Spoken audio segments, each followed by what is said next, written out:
Hello, Chahat. Thank you so much for being on the show. Hi, Tenzin. Thank you for having me.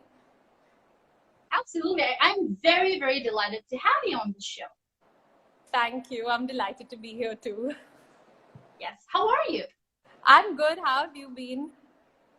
Fantastic. Did you ever know that you are the reason why I've dressed casually today? I was actually wondering how I should dress up, and everybody at home No, was that's like, okay. both of y'all are going to look like sisters wearing your specs. And I was like, that's fine. 100% true.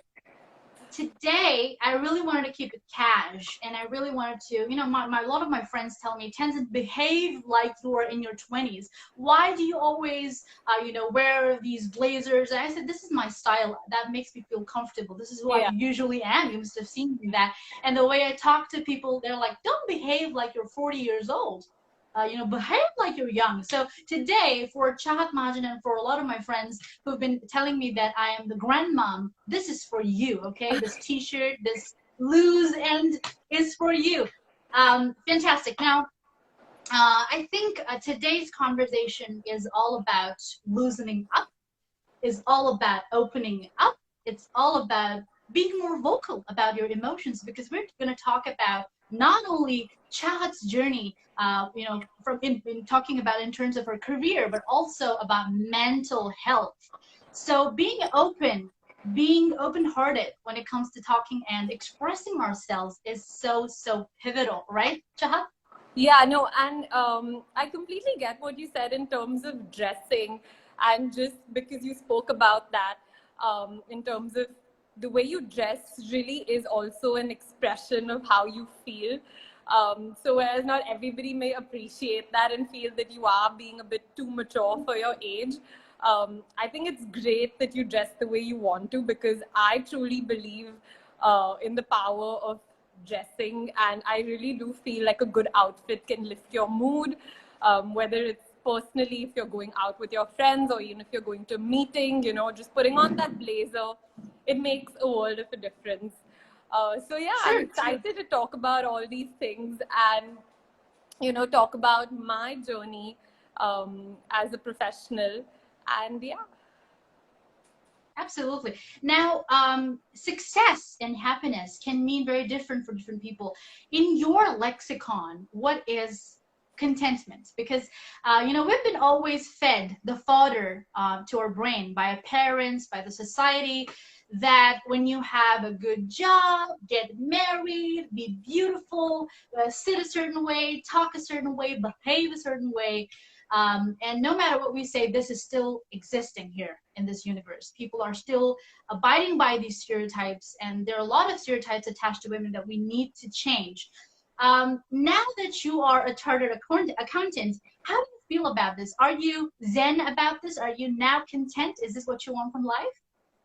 um, is this what I want from life? When I decided to start pursuing CA, of course, it was something I wanted in that moment, and I did want to pass the exam. And everybody knows, you have to study for like around 3 to 5 years, and you may not clear the exam, you may clear the exam. A lot of things are out of your control, and as humans, we hate that. We find it very difficult to deal with situations that are beyond our control. So I definitely did want it then. In terms of the work that I currently do, I'm a tax consultant in PricewaterhouseCoopers. So we advise Indian and foreign companies on their tax liabilities in India. And that's just really one aspect of what a CA does. I know there's a lot of misconception out there for people who don't know what the CA profession is all about, and they think it's just to do with maintaining books of accounts. But yes, that is something that I did want. And now that I have it, I am happy with it.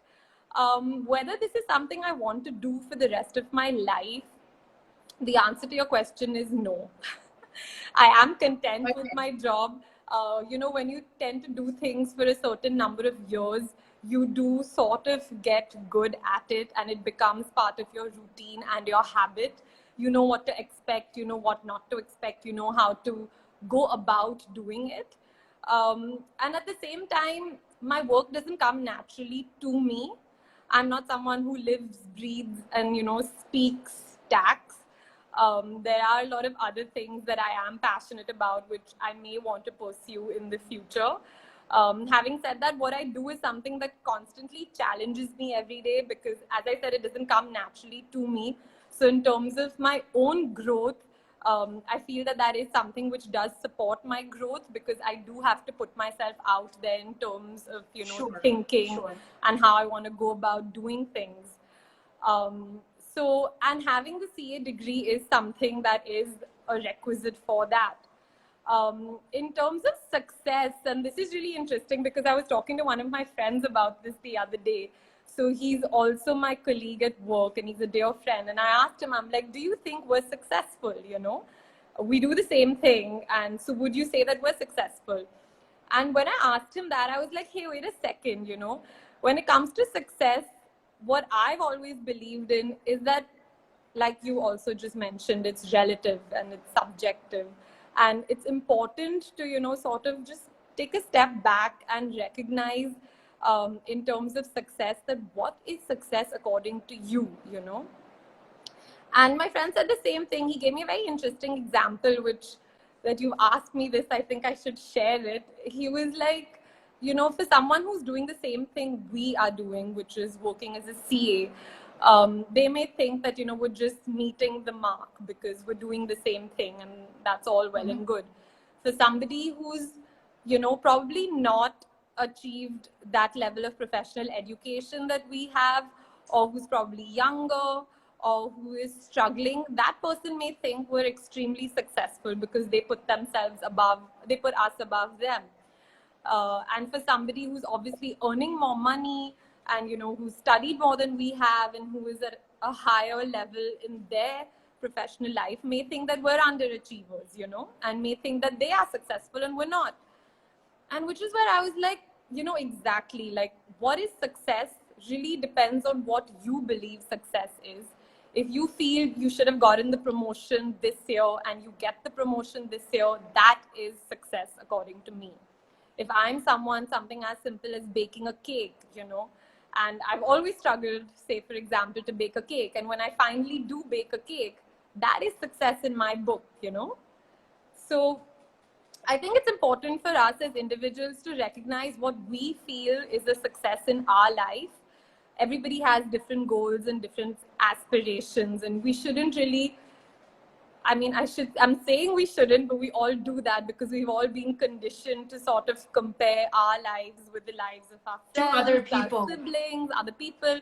Our parents have always done that to us while we're growing up, Yes. so and so got 100 out of 100 in, the math exam, you only got 70. And it's that's how we've been conditioned, that's how we've been Yes. brought up. So we always have it in our minds to compare ourselves with the other person. And success is no different. You're always looking at someone who's above you, who's achieved more, not knowing what their personal quarries are, not knowing the struggles they would have probably gone through, not knowing their environment and ecosystem. And which is why I feel that, hey, if I'm happy with what I'm doing, with what I've achieved, if I've achieved what I've wanted to achieve, I am successful. So that's my thought. And it's good for all of us to have healthy goals, healthy aspirations, and do something about it. I feel like this lockdown, especially, has at least encouraged me to take out time for self reflection and really, reevaluate what I'm doing, if I'm happy with it. And if I am, then that's great.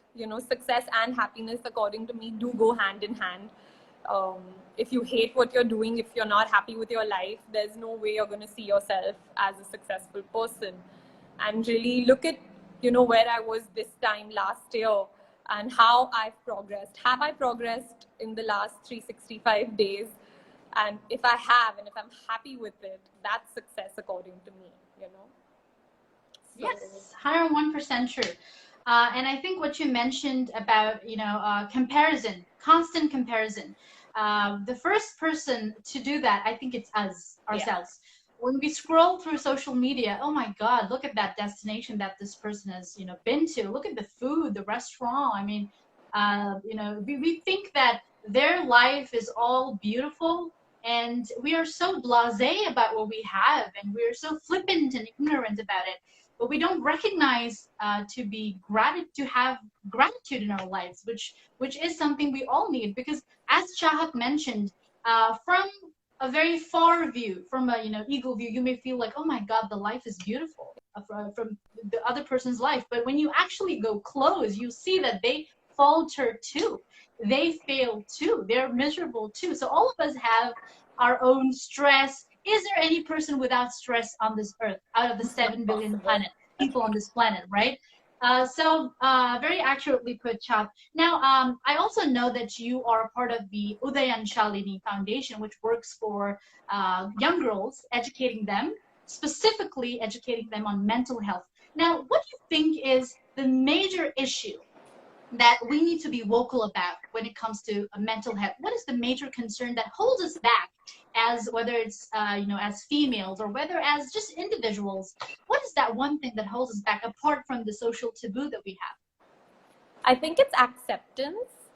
Mm-hmm.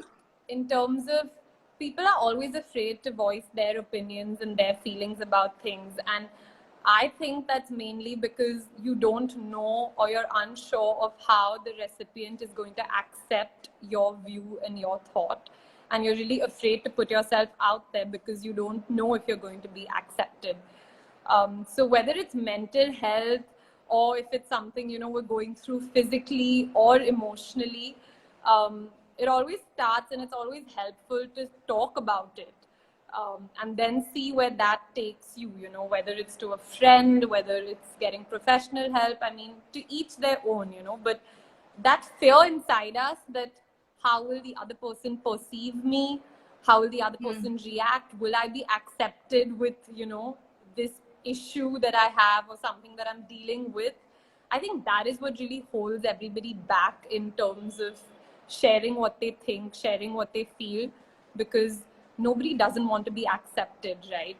And you spoke about social media, and while social media has, according to me, been a huge platform for women in terms of what they want to do, you have your host of influencers and bloggers who've taken up Instagram, like, that's the next big thing. It is the big thing now.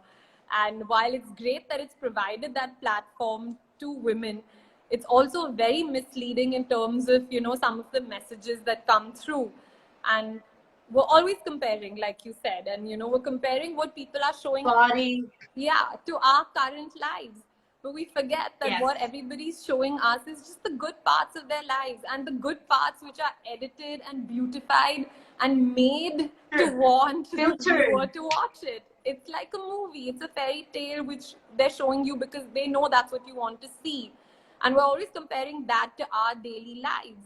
And even me, for example, I mean, it's not that I post, my hardships on Instagram. Like if I'm having a bad day, I'm not going to post a picture of me crying. But if I've gone somewhere with my friends, or if I'm on vacation, I will post a picture of that, because everybody only wants to share their good moments. Good Yeah, side. exactly. We Nobody, have, yeah, nobody wants to I think, share the bad and the ugly. yes. And that's really the gap. And while you, me, and people our age, people older may accept that and may realize that and have these realizations, it's the kids who are younger who probably don't realize this. And I feel like it's important for that message to also go out there, that while there are people who are being real on social media, not everything you see is real. So if you're working, 16 hours a day, and the other person is on a vacation, doesn't necessarily mean that that person doesn't work 16 hours a day as well. It's your moment, current moment versus their current moment. And in Yes. terms of USF, so I mean, when I was a child, so USF is a foundation that I joined last year, and it was on a recommendation of a friend Mm-hmm. who's been part of the organization, since a few years now. And younger in school and in college, I was always part of various organizations and NGOs to do with educating the underprivileged children. And then somewhere, studying CA and with your job, you just tend to lose track of something that was probably important to you earlier. And I was just last year questioning myself in terms of what do I really want to do, like, is there any impact that I want to make in the world, or am I just happy going about my 9 to 5 job, meeting my friends on weekends and doing whatever physical activity, or is there something more that I want to give back? And that's when my friend was like, hey, you were interested in this, and this is a great foundation, because what USF really does is, encourage the underprivileged girls to study, either with financial aid, which they provide. There's this mentorship program which they have, where every mentor gets a Shalini, which is their name, Udyan Shalini Foundation, and Shalini is a young girl. And we really nurture that girl in terms of helping her study. And these are all girls who are in the 11th and 12th grade and in their first, 3 years of college, just to make sure that they are going down the right path, and not everything is, being a housewife and being in the kitchen, and giving them the opportunities which, because of the lack of money, they otherwise don't have. And it's really inspiring, because there's a whole network of these young girls, and there's a whole network of us who are the mentors. And it's great that that there are other women out there who want to support and promote women. And with these girls too, there's so much that they learn, just in terms of, not just in terms of, the professional education that they're doing, but also in terms of other aspects of life, how it's okay to behave in a certain way as a woman. You don't always have to restrict your thoughts, your expressions. And the girls are doing really well. There have been great success stories. A few of the girls have actually even got a scholarship to the University of Cambridge, and they're doing their PhD in some crazy science topic which I didn't even know existed. So all of this, really makes you feel, or made me feel at least, that if there is something that I can do to give back, and I want to do it, I don't want my life to just be about going into work, spending time with my friends and family. And that's the other thing, when I spoke about this to my parents, that I'm going to join this foundation. And when you're mentoring someone, you have to take out time to spend with that person. And my job entails long hours. It's not that I just work 9 to 5. Sometimes we work 12 hours a day, and sometimes you're working on weekends as well. And my parents were like, but why? Why do you want to do this? You anyway don't have any time. You're just either working, and when you're not working, you're going out with your friends or whatever it is. And now you need to get married, and you need to focus on all these other things. And why do you want to give time to this? Do it later, maybe. Do it after you get married. Do it whenever. Why do you want to do it now? And I was shocked. Okay, it was not the reaction I was expecting. My dad is sitting here right now, and I'm sure he remembers this. And my dad was also like, wait, what? Hello? You want to say hi? In regards to him? I don't know if you can hear him. And and I was actually shocked. And I was like, wow, I never thought my parents would have this reaction, I thought they'd be like, oh, wow, this is amazing, and you should do it, and, uplift other women and help those where you can. And this wasn't the reaction I was expecting. And for a moment, I was also a bit discouraged as to, oh, am I taking on too much, and can I handle everything? And I was like, you know what? I have decided I want to do it.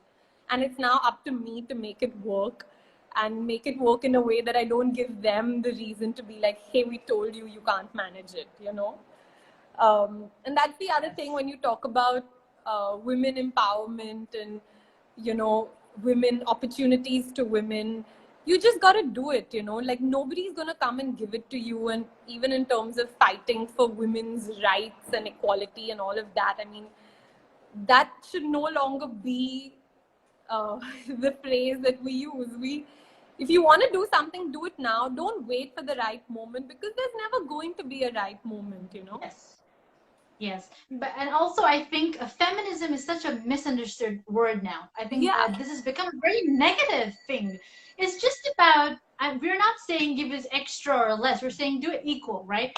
And I think it's better to just not just be being the flag bearer of it, and having the slogan, oh, give me my rights, but rather taking action and doing something. You can do all of this while being silent, while keeping quiet, right? Yeah. And I think what you mentioned is also very true. We all have this word. I think this word was pretty millennial word, FOMO, fear of missing out. Yeah. This was not even a word a few years ago.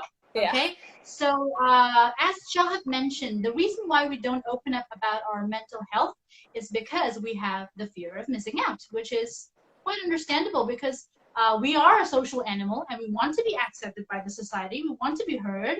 We want to be loved and we want the attention from people.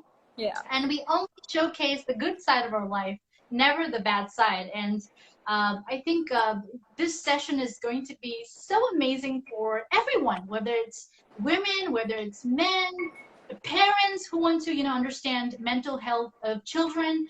I don't know if people know this. I myself have been depressed, and not clinically depressed, but I have been very depressed because the community where I come from, Chahat, Tibetan community, has a lot of stereotypes, and everywhere you go, every culture has stereotypes, right?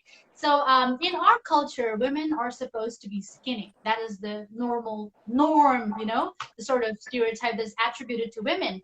And you have to be the fair complexion, and you got the clear skin, and all of that. So I am not that, and I've I'm been not someone that who's either. loved.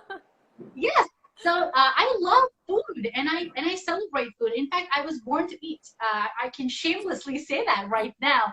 But I do exercise, but that's how my body structure is. Yeah. I am a big bone structure woman, and on top of that, I am not very religious when it comes to workouts.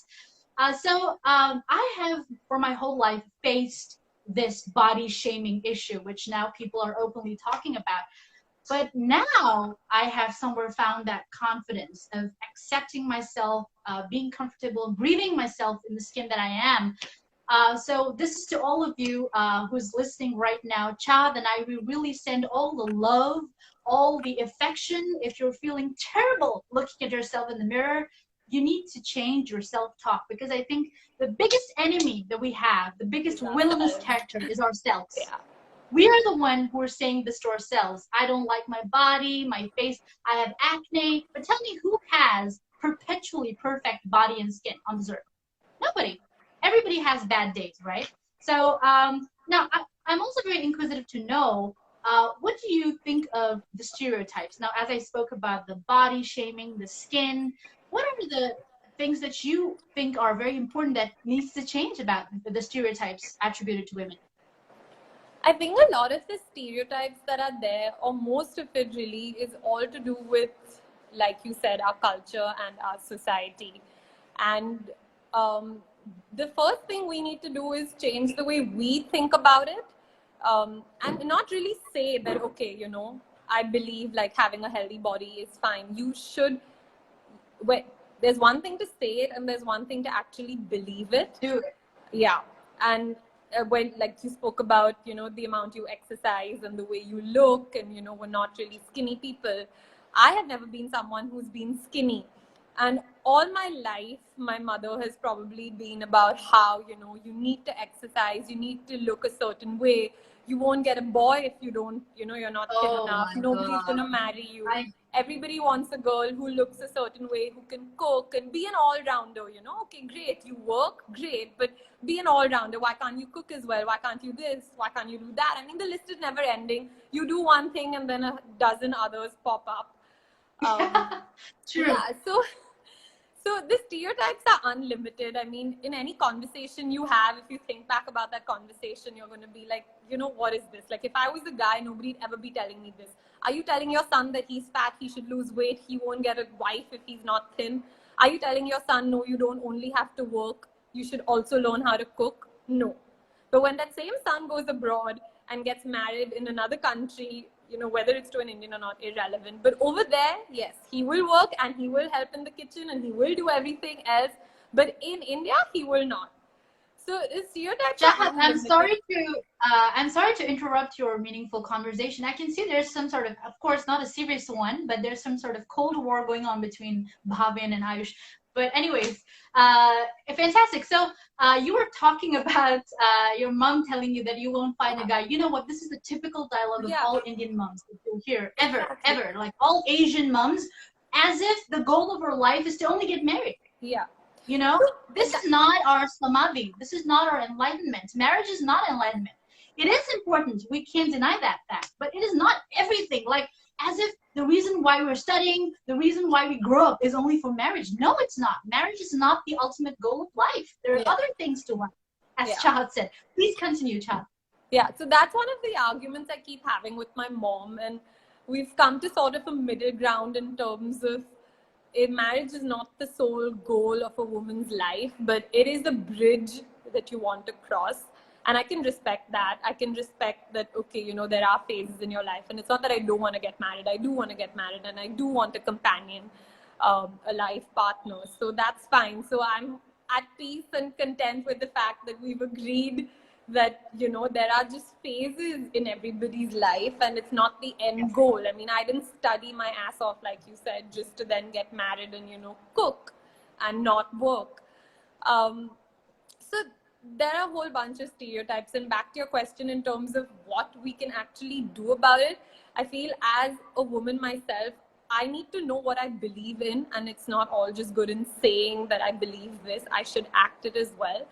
And the second thing, in terms of stereotypes, also do come from our families, right? Like we're talking about our moms saying what were they saying. And it's always important to realize that our parents lived in a very different environment and generation, you know, and they're conditioned in a certain way. You can't really blame them for thinking the way they're thinking. It is going to take them time to catch up with the way the current generation works. And, you know, it's also important, and this is something I keep telling myself as well, is to not get bogged down with these kind of conversations you have with your family. And at the end of the day, my parents have always been really supportive of, you know, the work I do. They've, you know, never really pulled me down or been like, hey, you can't work so many hours.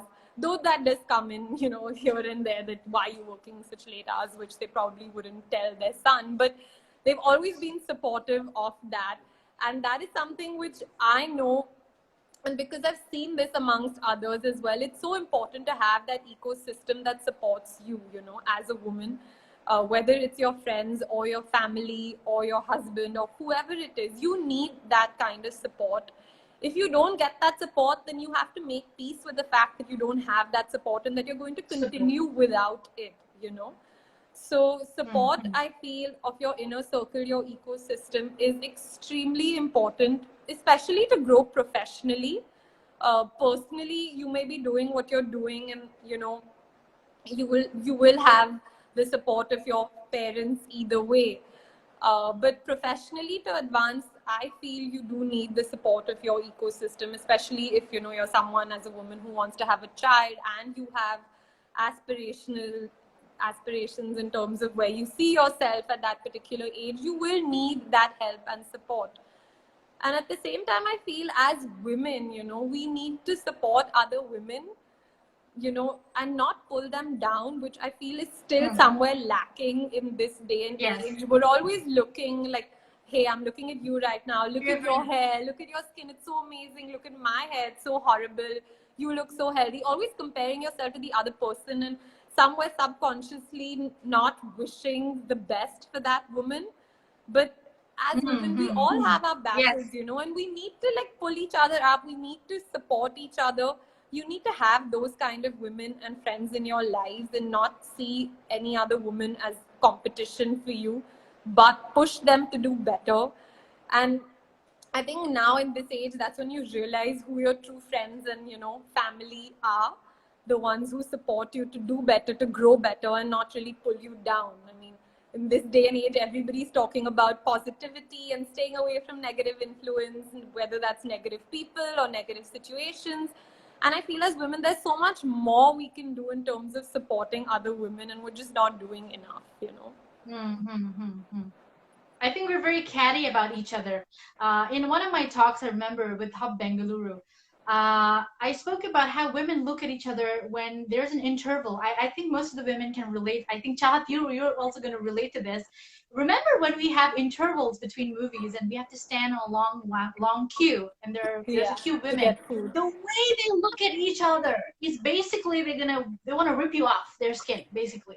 So they're like, oh my God, look at that. And the way they look at it's like a typical Indian, mother-in-law, sister-in-law, that kind of serial, So what do you think about that? Because the way they look at each other is so catty, right? It needs to Yeah. change. You're always eyeing the other person up to down. What is she wearing? What bag is she carrying? Has she done her makeup well? Why is her hair so frizzy? Yeah, How has she covered her acne? How has she covered her dark circles? So, I mean, that's the change starts from I got within, you you. know. Yeah, They say be the change you want the world to be, and you need to change. I mean, the moment I stop looking at the other girl, if I'm looking at her and admiring what she's wearing, then go up to her and pass on that different. compliment, yeah, make her day. Like, rather than thinking in my mind, oh, even I want that bag, or even I need to lose these 2 kilos so I can wear the dress she's wearing. I mean, Yes. Now, I think we all believe that the glass ceiling exists, whether it's personally or professionally. So, what do you think? What is your perspective and dimension of understanding the glass ceiling that we have as women, and how can we shatter that glass ceiling? I feel when it comes to the glass ceiling, it's not just in terms of career advancement, Personal. because yeah, professionally everybody understands that, but I feel personally also in terms of you can't wear a particular kind of outfit, you need to speak in a particular way, being a woman. All of these are also in the intangibles which nobody can really see, especially like as a woman there's a way you're supposed to speak to your elders, but as a man nobody ever tells him that you can't speak like this in front of your father, or you can't wear shorts in front of your father, but at the guys, your son is okay wearing shorts in front of his father. So not just professionally, I feel like the personal glass ceilings are way more. It's just that Deeper. yeah, they're deeper, that's right. It's just something that's like kind of pushed under the rug, or maybe that's something we tend to accept and move on with life, because we Hmm. feel that why get into an argument on that, where that's something that you can live with, if you're okay with it, like fine, if I don't wear shorts at home, like what's the big deal? It's not an important battle to fight. So they're there, both ways. Professionally also, I mean, it's 2020, and if you still read all the research articles that are there out there, they all talk about how as you go up the ladder, the number of women who are at leadership roles are very less. And I feel like as organizations, and the one that I'm a part of as well, they're all taking as many steps as they can in terms of diversity and inclusion, whether it's in terms of the leave policies or the trainings that they offer specifically to women. PwC in fact has this mentorship program which is great.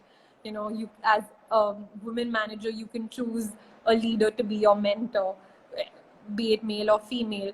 So organizations are taking these initiatives and steps, and I do know for a fact that even in terms of interviewing for leadership roles, organizations now do have a threshold that out of say 20 leaders, a particular percent needs to be women. But Mm. at the end of the day, it's all about us in terms of the opportunities that we want to seize.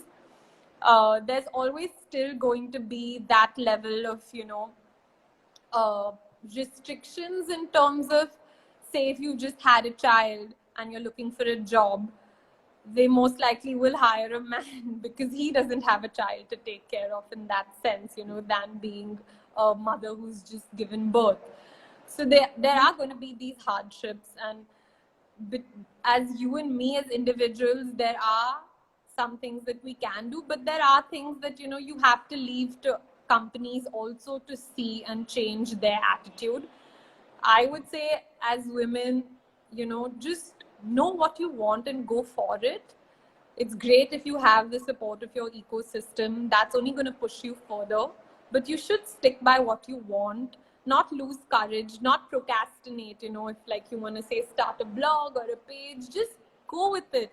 Things don't happen overnight. Most of the good things take time, and you just have to get at it. And not, the other thing in terms of, I feel like as women, we tend to feel like, oh, if one thing didn't work out, you feel disheartened, and then you don't want to put in that effort for another thing because you feel like, hey, you know, maybe this isn't my cup of tea, or I should just stick with doing what we women do best, which I feel kind of sad about that. I mean, you know, because maybe women don't see themselves as needing to work and being the bread owner of a family. So if Yes. one career option sort of doesn't work out, or some path doesn't work out, you don't want to go further with the next sort of, you know, Mm-hmm. project. So I feel like these small, I wouldn't say small failures, because to each the failure may be different, but we shouldn't let that, you know, bring us down, and we should still carry on in terms of what it is that we want. um, so yeah, in terms of building a community and just going with it and not, you know, holding back. If you know what you want, you should go for it. Nobody's going to come and give it to us on a silver platter. These are really powerful words. I think it makes my day. I think it makes the day of everybody who's actually viewing this right now. This is fantastic now because you just mentioned about how women they think that when something doesn't work out, the only option is next. Okay, be at home, don't try. Yeah. So it also I think is what is fed to us, the fodder that is fed to us to our into our brain. It gets to our subconscious mind. Yeah. You're good at this. Okay, this is your role. Then you're this. So you're confined to that. So when you say this to yourself over and over again, you become that person, right? Interesting. Now, what do you think about when we talk about mental health? Coming back to it, apart from having a stormy adolescence, maybe I've had a bad childhood and I've been affected, and now it's a part of my subconscious, and now I'm depressed. And there are also other set of people who don't even know why they're depressed. Yeah. Have you ever been depressed? Close to clinical, or maybe even clinically depressed? Have you ever been there No, through I that haven't. phase? I've always been someone who's Okay. very vocal about the way I feel about anything. And I may not necessarily talk to my family about it, but I do talk about the way I'm feeling either to my Mm-hmm. brother or to my friends. So I've never been in that situation where I, you know, say bottle up my feelings or my thoughts. But again, I feel like that's just how I am as a person. And I know it's not easy to always speak your mind because people do tend to judge you a lot. I know I get a lot Mm-hmm. of flack from people in terms of don't be so vocal and so opinionated. And, you know, sometimes you're saying Really something for the not. benefit of the other person, but they take it the wrong way. Um, Yes. which happens all the time, you know. And always maintain that if I'm saying something about a person behind their back, I will only say it if I have the courage to say that to their face as well.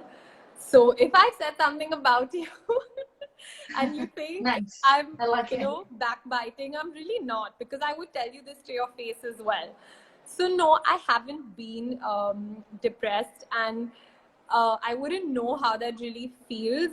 Um, I do have some friends who've sort of gone through it, and I know they've been lucky enough to have the courage to talk to people about it, which I think is very brave. Because that's all we can offer as a friend is support, you know, and maybe a shoulder or a ear to hear what they want to say.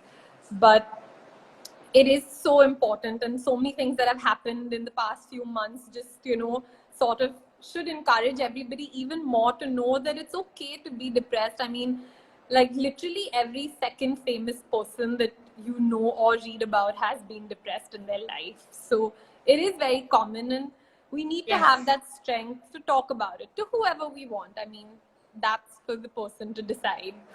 So Yes. yeah. Okay, that was amazing. Now, as I said, I myself I have been depressed, but not clinically. To everyone who has been depressed and is currently battling that, combating the same problem that I have combated, I give my shout out to all of you to really take a step forward and change your life, because only you can do that. Now, when we talk about mental health, shattering the glass ceiling, stereotypes, every time we talk about it, every person has their own syntax, their own understanding about it.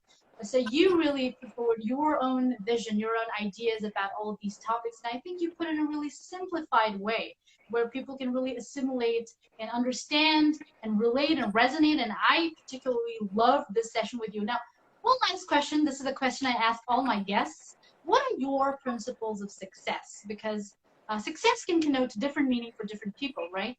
For a few, it could be materialistic triumph or abundance. For a few, it could be maybe having a more healthy relationship. Or for a few, it could be finally finding your own identity. What is success to you? What are your principles of success? I don't have principles. I mean, this is a very Okay. heavy question. And It I'm is. always, no, I'm not, okay, it's not a fair statement to make to say I'm always thinking about these things, but Uh-huh. I have cleaned up my Instagram page a fair bit, to like follow more of the people who post about positivity and what you should asking yourself the right questions and basically promoting physical, mental and health well-being over the whole bunch of influencers that we do have. And that has forced me, at least when I'm reading that particular post, to rethink or to ask myself that question. And I Mm-hmm. feel like what I've realized about myself as a person, and even in terms of success, is if I am happy, and again, happiness has its own variations in terms of the degree of happiness and satisfaction that there is. But um, professionally, if I am where I want to be right now, I think that's success for me. Personally, Okay. if I am in a healthy relationship with my family, with my partner, that's success for me. I feel like it's the smaller things, and we always tend to overlook it because of the conditioning that we've had since we're children and because of how the Right. world operates. And you spoke about gratitude early on when we started chatting, and that is so important. It's the small things, like something in the lockdown today, someone having staff to help them with their household activities. That's actually success for them, because everybody is struggling with the mundane chores. Being Mm-hmm. able to Right. cook the meals that we want to at home, without any issue, being able to eat outside food at home is also success. It is success of how your past has built up till today. I am someone who believes in karma, so I do believe a lot of things are attributed to that. um, but I feel like it's the small things. If you've had a fight with someone and then you've made up with that person and your relationship is good again, I feel that is success. If you feel that there is something that would not ever happen to you, like take this Instagram live. This is a success in my books. I've never done an Instagram live. I have never chatted So with. this is your first IG Yeah, this is my live? first.